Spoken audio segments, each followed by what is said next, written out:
में हिंदुस्तान बहुत आगे बढ़ रहा है, चाहे विज्ञान हो, चाहे G20 का मामला हो या आर्थिक दृष्टिकोण से भी, तो हर तरह से हिंदुस्तान सुरक्षित है नरेंद्र भाई मोदी जी के हाथों में।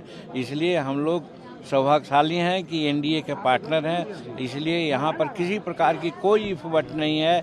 और हम तो यही कह रहे हैं कि घमंडिया जो गठबंधन है उनका कोई हिसाब नहीं देख रहे हैं, आपस में रूसाफुली हो रहा है।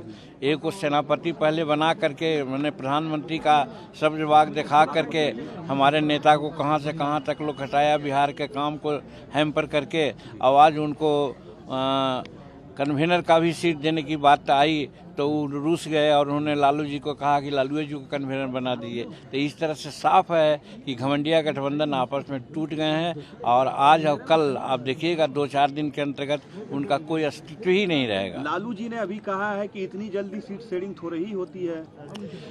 हमारे समझ से हम लोग देहाती आदमी हैं, देहात में कहते हैं कि भोज आने पर कोहड़ा रोपाता है कि सब्जी बनेगी। वो एकदम मान के चलिए कि यहाँ हर तरह का मतैक बन चुका है, बना हुआ है, सब अपने आप में काम कर रहे हैं। हर सीटों पर एनडीए की जीत हो इसके लिए सब प्रयास कर रहे हैं। बीजेपी से आप तीनों की बात हो गई है सीट शेयरिंग को लेकर? अब ये सारी बातें जो है हम मीडिया में क्यों कहें? अरे एनडीए तो पूरे तौर पे बिहार में भी इंटैक्ट है और देश भर में इंटैक्ट है।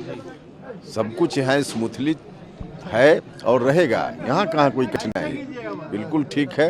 और अभी क्या ठीक है, चुनाव जीतेंगे मजबूती से। बिहार में 40 सीट पे उसकी तैयारी हो चुकी है और फिर से नरेंद्र मोदी जी भारत के प्रधानमंत्री बनेंगे। तो यहाँ तो सारी चीज़ें स्पष्ट हैं। लालू जी सीट शेयरिंग को लेकर कह रहे हैं कि इतनी जल्दी थोड़ी होगी, नीतीश जी से नाराजगी की भी खबरें चल रही है। तो अब नीतीश जी बोल रहे हैं और नीतीश जी के लोग बोल रहे हैं कि विलम्ब होने से नुकसान हो रहा है और लालू जी निश्चिंत होकर कह रहे हैं कि अभी जल्दीबाजी क्या है।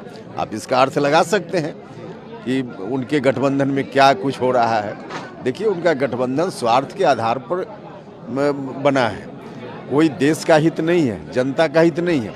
ऐसी परिस्थिति में यही होना था जो हो रहा है। लालू यादव ने साफ मना कर दिया है कि वो राम मंदिर के कार्यक्रम में नहीं जाएंगे। आखिर इतना डर क्यों है?